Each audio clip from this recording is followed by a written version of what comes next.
Assalamualaikum warahmatullahi wabarakatuh. Halo sahabat titik koma, kembali lagi kami hadir di hadapan Anda untuk menyajikan kisah nyata dan juga kisah misteri.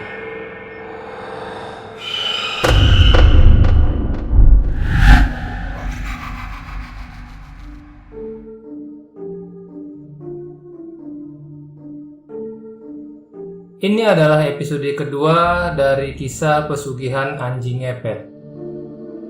Buat sahabat yang belum nonton episode sebelumnya, jangan lupa tonton dulu agar sahabat mengerti alur ceritanya.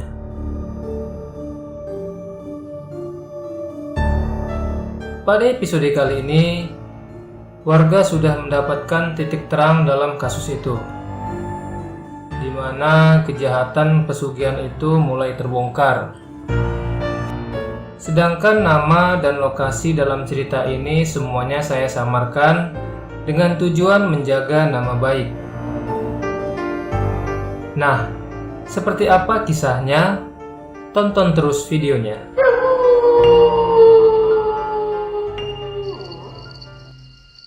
Waktu itu tepat jam 12 malam, kami yang bertugas ronda mulai bergerak mengelilingi kampung ke arah yang sudah kami sepakati sebelumnya, dengan membawa peralatan yang sudah kami siapkan. Tak lupa aku membawa batang bambu kuning seukuran ibu jari kaki dengan panjang 1 meter. Sebenarnya bambu kuning itu adalah pemberian guru spiritualku yang sudah diberi doa-doa untuk menumbuhkan kekuatan gaib seperti anjing siluman ini. Aku dan 2 temanku menyusuri setiap gang-gang yang ada di kampungku dengan membawa perlengkapan yang sudah kami siapkan sebelumnya dan juga senter. Kami berjalan dengan berhati-hati dan mengawasi setiap sudut rumah warga. Sampailah kami di depan rumah Pak Umar. Aku merasakan hawa yang sedikit berbeda.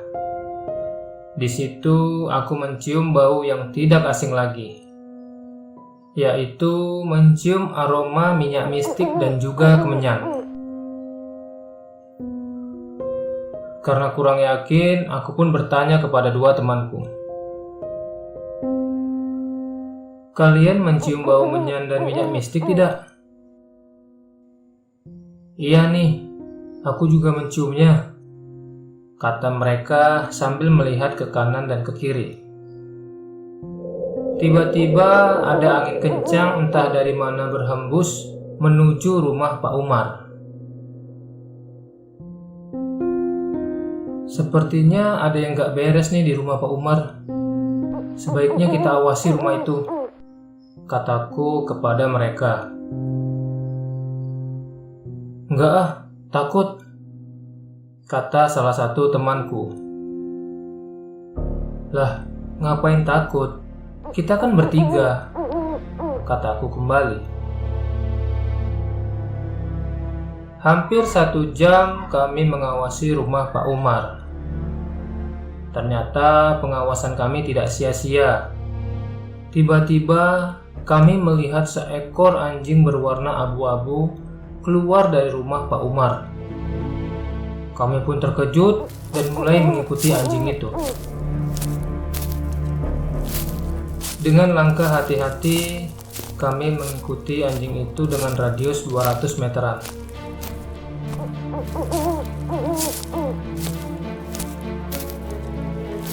Setelah lama kami mengikutinya, anjing itu pun mulai berbelok ke rumah Pak Adi, seorang pengusaha penggiling padi. Kebetulan rumah Pak Adi dikelilingi pagar tembok dengan beberapa pintu. Sekarang kita bagi posisi.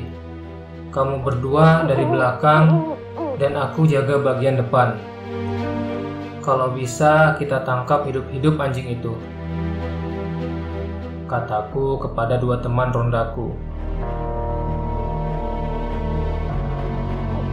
Aku terus melihat anjing itu. dia mulai berjalan-jalan mengelilingi rumah. Sepertinya anjing itu mencari posisi keberadaan benda berharga dan uang. Tak lama dari itu, anjing itu mulai mengendus-ngendus di sisi rumah Pak Adi.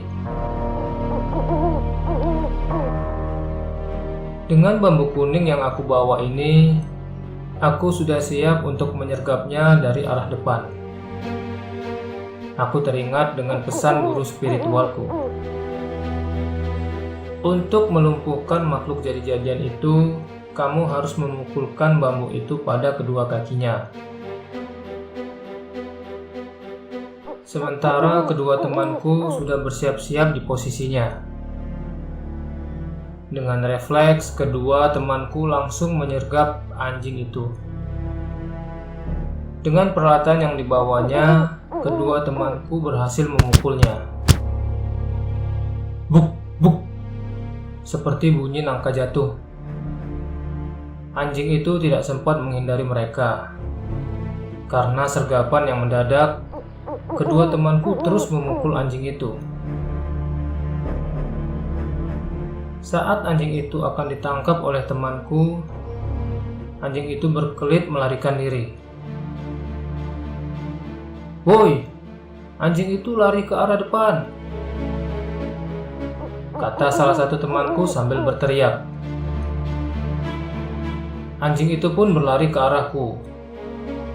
Dengan cepat aku mengayunkan bambu kuningku untuk memukul anjing itu. Krak! Seperti suara patahan ranting kayu kering. Anjing itu pun langsung tersungkur kesakitan. Aku memukulnya lagi. Akan tetapi anjing itu tetap bangkit dan melihatku. Ketika aku melihatnya, seperti ada air mata yang keluar dari mata anjing itu, seolah-olah minta dikasihani. Aku pun seperti terhipnotis oleh pandangannya. Dan anjing itu pun lari dengan tertatih-tatih ke gang sempit di sela-sela rumah warga. Di saat aku masih melamun karena hal itu, tiba-tiba kedua temanku datang dan memukul pundakku.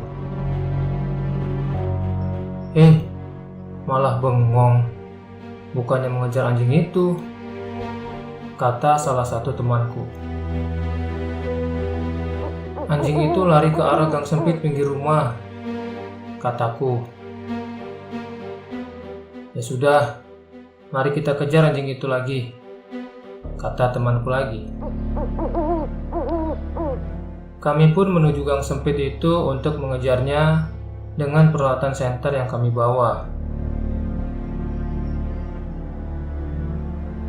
Setelah kami mencarinya, kami tidak menemukannya lagi. Ya sudahlah, kita tunggu saja di sini sampai azan subuh, kataku. Sambil menunggu, kami pun menceritakan tentang hal penyergapan kami. Tadi anjing itu kena kalian pukul? Tanyaku kepada mereka.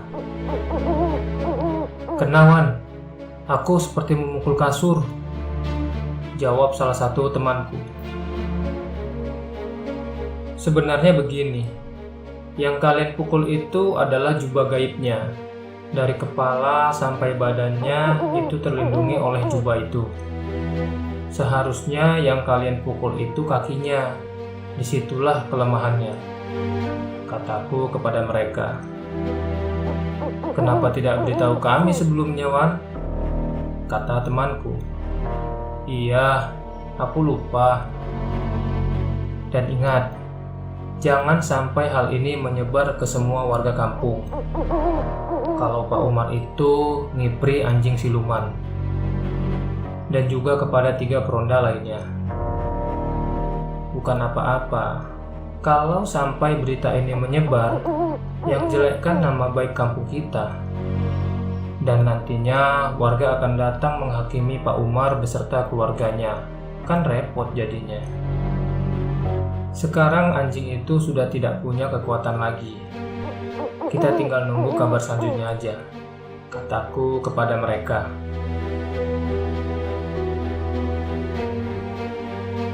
Pada saat azan subuh berkumandang, kami pun beranjak pulang ke rumah masing-masing. 2 minggu setelah kejadian malam itu, berita pencurian di kampung kami mulai berkurang. Bahkan tidak ada sama sekali. Tanpa diduga-duga, aku bertemu Pak Umar di rumah sakit umum di kotaku saat aku menjenguk keponakanku yang sedang sakit. Kulihat Pak Umar bersama dengan istrinya sedang duduk berada di ruang tunggu dengan memegang sebuah tongkat penyangga kaki. Lalu aku pun menghampirinya. "Assalamualaikum Pak Umar," kataku sambil mengucapkan salam. "Waalaikumsalam," jawab Pak Umar dengan wajah lesu. Kulihat paha Pak Umar menggunakan git dan betisnya membengkak. Karena di ruang tunggu hanya ada Pak Umar dan istrinya, jadi aku lebih leluasa ngobrolnya.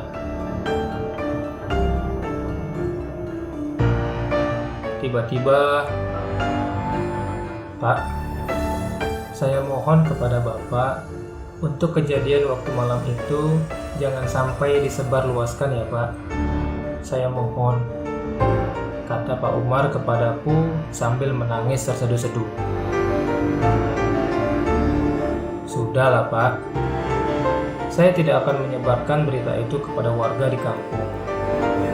Dan saya juga sudah memberitahu kepada 2 teman saya untuk dapat merahasiakan hal itu," kataku kepada Pak Umar. Saya pun harus beristirahat selama 4 bulan sampai gip ini dicabut. Dan saya juga sudah membakar jubah gaib itu, kata Pak Umar. "Hah? Apa nanti siluman itu tidak marah kepada Bapak?" kataku dengan sedikit terkejut. "Saya sudah siap menanggung resikonya, Pak. Ini semua demi biaya anak-anakku dulu.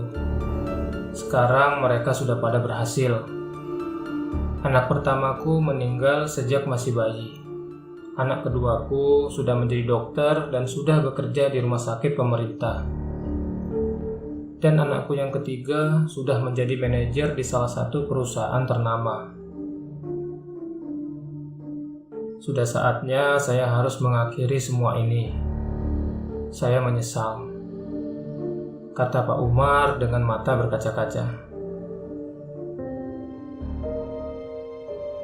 Sebenarnya, awal saya melakukan pesugihan ini sebelum saya pindah ke kampung ini. Dulu saya pergi ke sebuah gunung di daerah Jawa. Di gunung itu ada tempat pesugihan. Saya disuruh melakukan ritual di sebuah gua dengan melakukan tapa kungkum. Saya diantar oleh juru kunci ke tempat itu, dan saya tidak boleh keluar sebelum ditemui oleh dayang penunggu gua itu.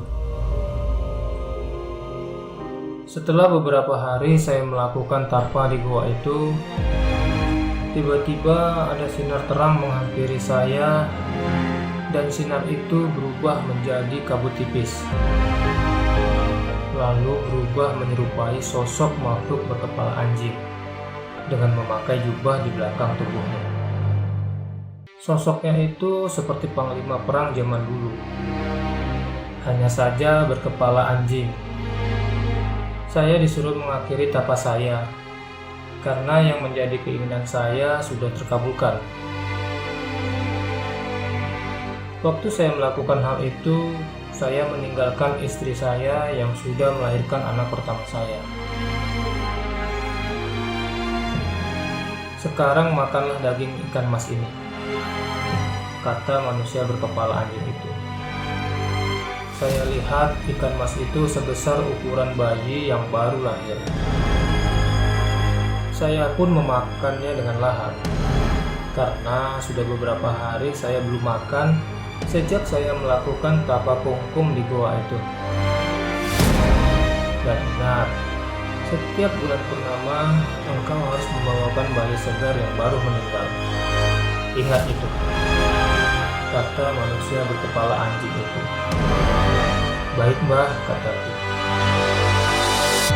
Setelah saya selesai melakukan hal itu, saya langsung pulang ke rumah.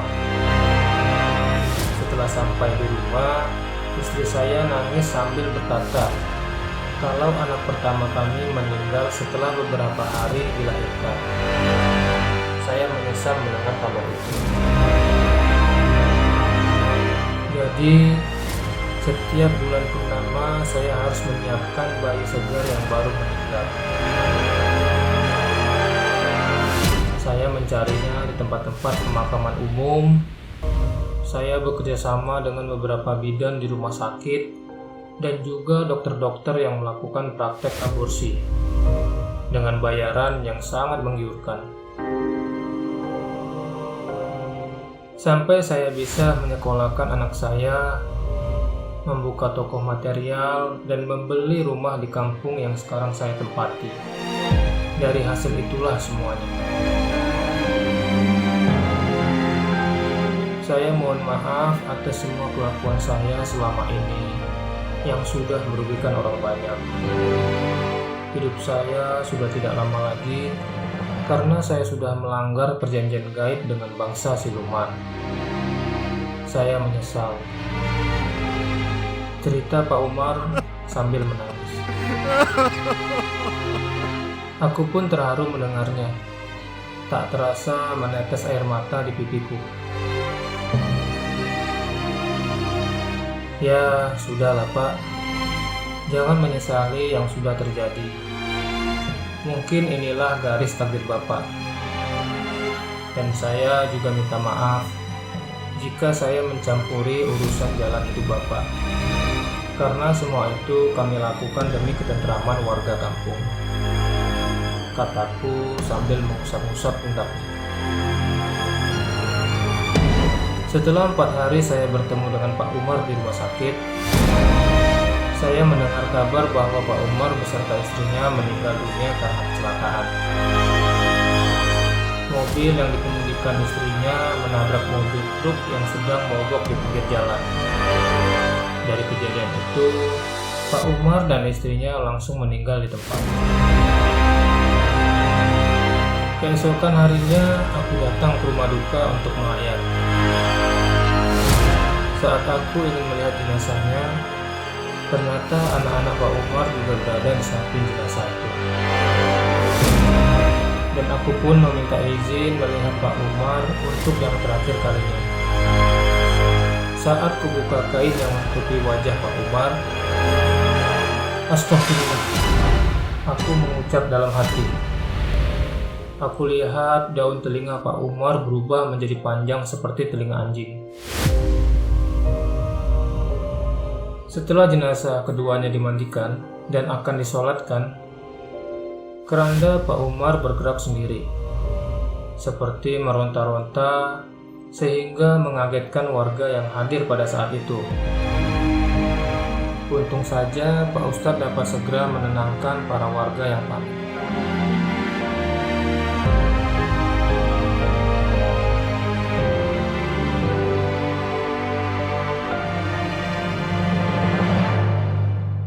Kisah ini hanyalah sebuah gambaran kehidupan orang yang mengambil jalan pintas demi kekayaan duniawi. Semoga dari kisah ini kita bisa mengambil hikmahnya.